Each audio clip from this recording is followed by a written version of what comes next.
This is Bencoolen Street, Singapore's first transit priority corridor. Until recently, it was just like any street or road in Singapore's downtown core that funneled thousands of commuters every day to and from work. However, just a few years ago, it underwent a significant transformation aimed at enhancing a better urban environment as well as to promote sustainable urban mobility focused on improving public transport accessibility, walking and cycling experiences, as well as reducing the usage of private vehicles. In this video, we see what has changed, its improvements, flaws, and its impact to walking, cycling, as well as public transportation.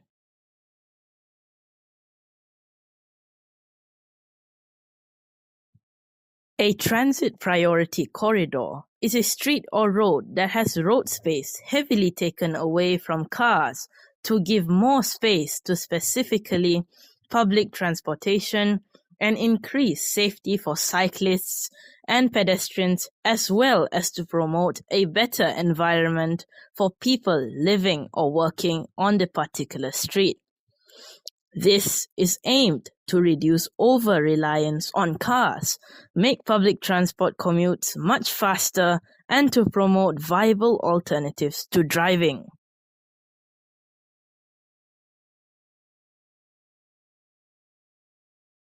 Between 2011 and 2016, the street was closed off to traffic to facilitate the construction of Bencoolen MRT station. During this period, the LTA took the advantage of redesigning this street into a transit priority corridor as part of a broader initiative to promote a car-light society by prioritizing walking, cycling, and public transportation.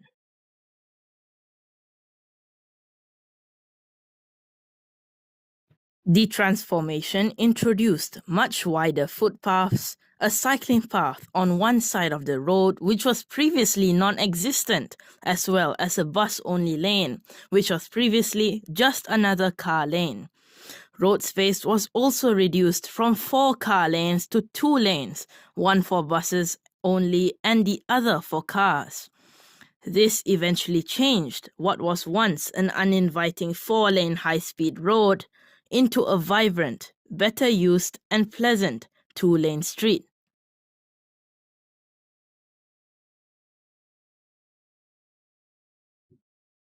Experiences on this street exponentially improved. The newly widened footpaths provided more ample and comfy spaces to walk in, which encouraged more social interactions. New sheltered linkways made it a more comfortable street to walk along. The addition of new cycling infrastructure made it a much safer place to cycle than before, which increased the uptake of cycling on this street and also encouraged some to take the bicycle as a viable mode of transport. Aesthetic elements like the installation of unique benches designed by the students and alumni of NAFA adds character to the streetscapes, giving a sense of place. This eventually fostered a vibrant, busy, and engaging public space. And most importantly of all, the addition of a bus-only lane overall improved frequency and efficiency of bus services. It also complemented the Bencoolen MRT station on the same street and Bras Basah MRT station nearby. This allowed commuters to opt and choose public transportation over private vehicles. This overall improved the functionality and efficiency of the street.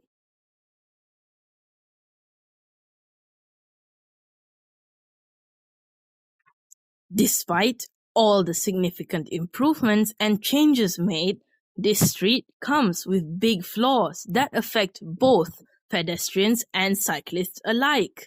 The bike paths, while being a big improvement from before, are not separated and are of close proximity to pedestrian paths, which cause frequent conflict points between cyclists and pedestrians, which can cause clueless pedestrians to walk into cycling path and potentially cause dangerous accidents between the two groups. Furthermore, the sudden sharp turns and unpredictable configurations could be hazardous for people cycling and cause cyclists to end up in places they are not supposed to be, and eventually cause severe accidents and falls. This defeats the purpose of building cycling paths, as the haphazardly built cycling paths have no safety put into consideration. Cyclists and pedestrians are also unnecessarily disrupted in their trip flow at junctions and crossings, often having to wait painfully long periods of time due to the prioritization of fast automobile traffic, which disencourages people to walk and cycle and also prevents seamless connectivity. The cycling infrastructure in Bencoolen Street is also rather isolated, with no proper link beyond the street, which results in low utilization of the cycling paths due to the lack of a comprehensive, well-linked cycling network in the area. Cyclists will eventually avoid this stretch, as they would find themselves confused and clueless to navigate beyond the street. Congestion is another weak point of this street, due to the lack of effort to restrict thoroughfare traffic from this street. Traffic during the day gets insanely busy. With cars, this means traffic is still really slow even during non-peak hours of the day. We can start to clearly demarcate pedestrian and cycling paths by placing obstacles, like for example, a small flower median between 10 to 20 centimeters wide to prevent people from stepping into cycling paths. Second, we can also make turns more gentle or fully eliminate them by straightening them fully and prevent blind spots to enhance safety on cycling paths. Third, we could allow junctions to prioritize cycling and walking as well as public transport by giving them an advanced green light before cars do, as well as shortening wait times for these three modes of active travel. Fourth, we can build a safe, fully linked network of cycling paths in the area to increase higher uptake in cycling and reduce the gap in the network.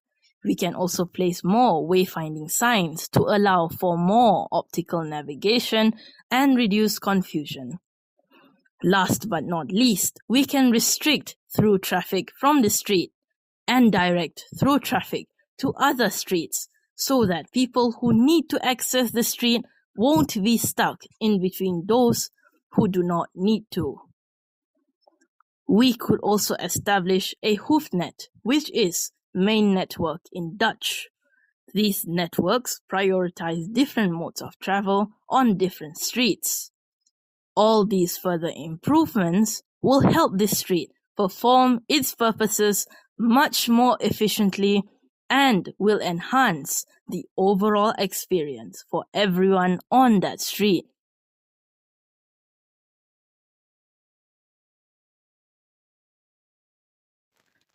Bencoolen Street, as Singapore's first transit priority corridor, is an important step in rethinking urban mobility.